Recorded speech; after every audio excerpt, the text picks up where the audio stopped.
নমস্কার বন্ধুরা, welcome back to my channel পিউস kitchen. তো তোমরা সবাই কেমন আছো? আমরা মোটামুটি সবাই ভালো আছি। তো আজকে আমি তোমাদের জন্য নিয়ে চলে এসেছি একটি নিরামিষ সোয়াবিনের তরকারি।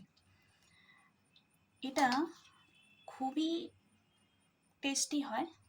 তো এটা একবার রান্না করে দেখো, মাছ মাংস এর কাছে ফেল হয়ে যাবে।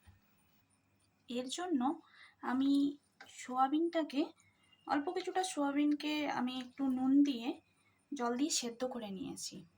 তোমরা চাইলে প্রেসার কুকারেও করতে পারো বা এমনি কড়াইতে জল দিয়েও করতে পারো। তো আমি জাস্ট নুন দিয়ে একটু সেদ্ধ করে নিয়েছি। তো এখন জল চিপে এটাকে একটা বাটিতে নিয়ে নিয়েছি। এবার এর মধ্যে আমার লাগবে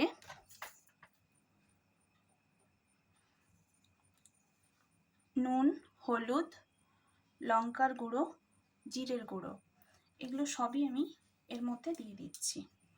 দিয়ে এটাকে ভালোভাবে মেখে নেব। আর লাগছে আমার 2 চামচ মতো বেসন।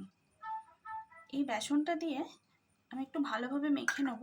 এতে আর এক্সট্রা জল দেব না, কারণ সয়াবিন সেদ্ধ করার পরে সয়াবিনে তো একটু জল থেকেই থাকে। তো সেই জন্য আমি আর জল ইউজ করছি না। তো এইভাবেই ভালোভাবে মেখে নেব।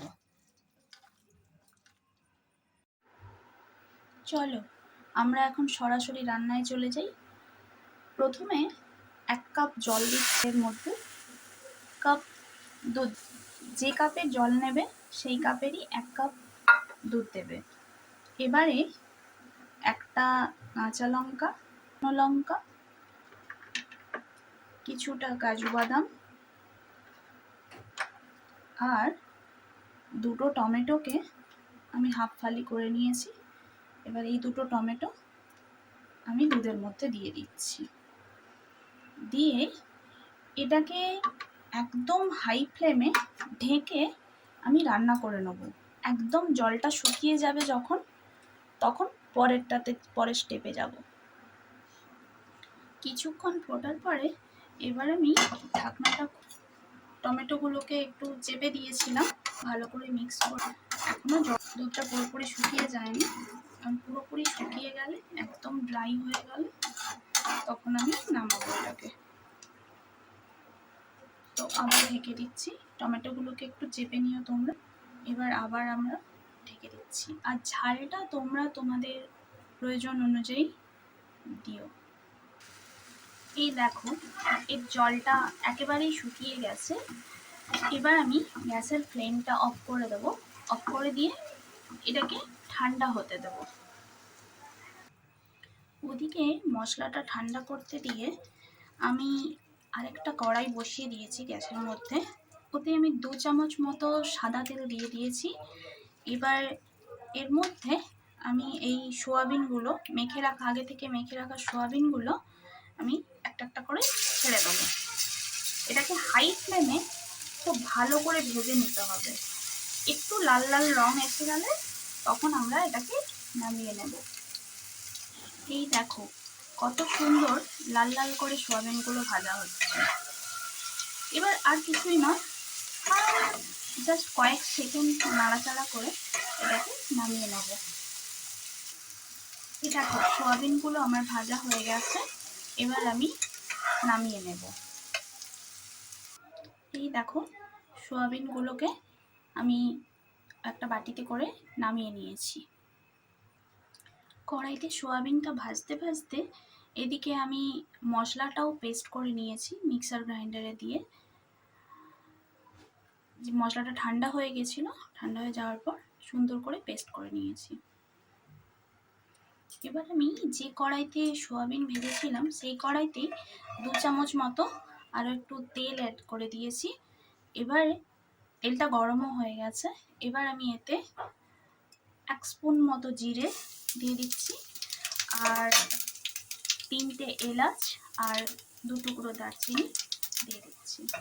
এটা যখন সুন্দর গন্ধ বেরোবে, পেস্ট করে রাখা মশলাটা আমি এর মধ্যে দিয়ে দেবো। এদিকে মশলাটা ভাজা হতে হতে আমি মিক্সির কন্টেনার ধুয়ে মিক্সির কন্টেনারে কিছুটা জল নিয়ে আমি এর মধ্যে দিয়ে দিচ্ছি, কারণ মিক্সিতে অনেকটাই মশলা লেগেছিল, তাই মশলাটা আর ফেলবো কেন, তাই শুধু শুধু জল দিয়ে এতে দিয়েই দিলাম। এবার এই মশলাটা ভালোভাবে কষা হয়ে গেলে তারপরে আমি একে একে গুঁড়ো মশলাগুলো অ্যাড করব। এই দেখো মশলাটা আমার সুন্দরভাবে কষানো হয়ে গেছে, তেল ছেড়ে বেরিয়ে এসেছে। এবার আমি এতে কিছু গুঁড়ো মশলা অ্যাড করে দেবো।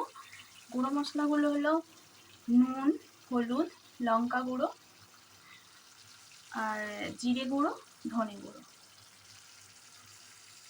নুন, হলুদ, লঙ্কার গুঁড়োটা তোমরা তোমাদের টেস্ট অনুযায়ী দিও। তো এবার এটাকে ভালোভাবে মিক্স করে দেবে। মশলার যেন কাঁচা গন্ধ একেবারেই না থাকে। যখন কাঁচা গন্ধটা চলে যাবে তখন আমরা এতে সোয়াবিনটা অ্যাড করব। মশলাটা ভালোভাবে কষিয়ে নিয়েছি, আর এতে কোনো কাঁচা গন্ধও নেই। এবার আমি ভেজে রাখা সোয়াবিনগুলো এতে অ্যাড করে দেবো, দিয়ে ভালোভাবে এটাকে মিক্স করে নেব। ভালোভাবে মিক্স করা হয়ে গেছে। এবার আমি কিছুটা জল এর মধ্যে অ্যাড করে দেবো।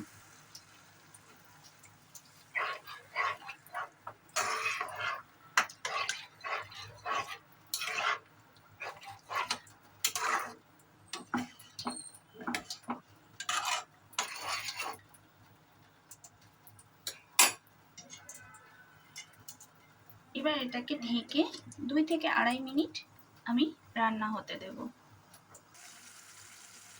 এই দেখো মশলাটা আমার সুন্দরভাবে কষানো হয়ে গেছে, জলটাও অনেকটা কমে এসেছে। এইরকম গ্রেভি আছে। তোমরা যে যেরকম গ্রেভি খেতে চাও বা যদি মাখা মাখাও খেতে চাও তখন আরও বেশি শুকিয়ে নিতে পারো এটাকে। তো এখন আমি এতে কিছুটা গরম মশলা অ্যাড করে দেবো, আর টক ঝাল মিষ্টি ব্যালেন্সের জন্য একটু চিনি অ্যাড করে দিচ্ছি, আর সব শেষে কিছুটা কসুরি মেথি দিয়ে দিচ্ছি। দিয়ে এবার ভালোভাবে এটাকে মিক্স করে নিয়ে নামিয়ে নেব নিরামিষ সোয়াবিনের তরকারি। তৈরি হয়ে গেল আমাদের নিরামিষ সোয়াবিনের তরকারি। এটা দেখতেও যতটা সুন্দর হয়েছে না, ততটা খেতেও টেস্টি হয়। তোমরা প্লিজ একবার বানিয়ে খেও, তবেই তোমরা বুঝতে পারবে। এটা রুটি, পরোটা, নান সব কিছুর সঙ্গেই খুব ভালো যায়। তো যদি আজকের রেসিপিটা তোমাদের ভালো লেগে থাকে তো লাইক, শেয়ার, কমেন্টে জানিও অবশ্যই। সাবস্ক্রাইবও করে দিও। তোমরা সাবস্ক্রাইব না করলে আমরা কি করে এগোবো, একটু পাশে থেকো বন্ধুরা। আর তো আসি আজকের মতো, তোমরা সবাই ভালো থেকো। তো পরের দিন দেখা হচ্ছে তোমাদের সঙ্গে আবারও একটা সুন্দর চটজলদি রেসিপি নিয়ে। আজকের মতো টাটা।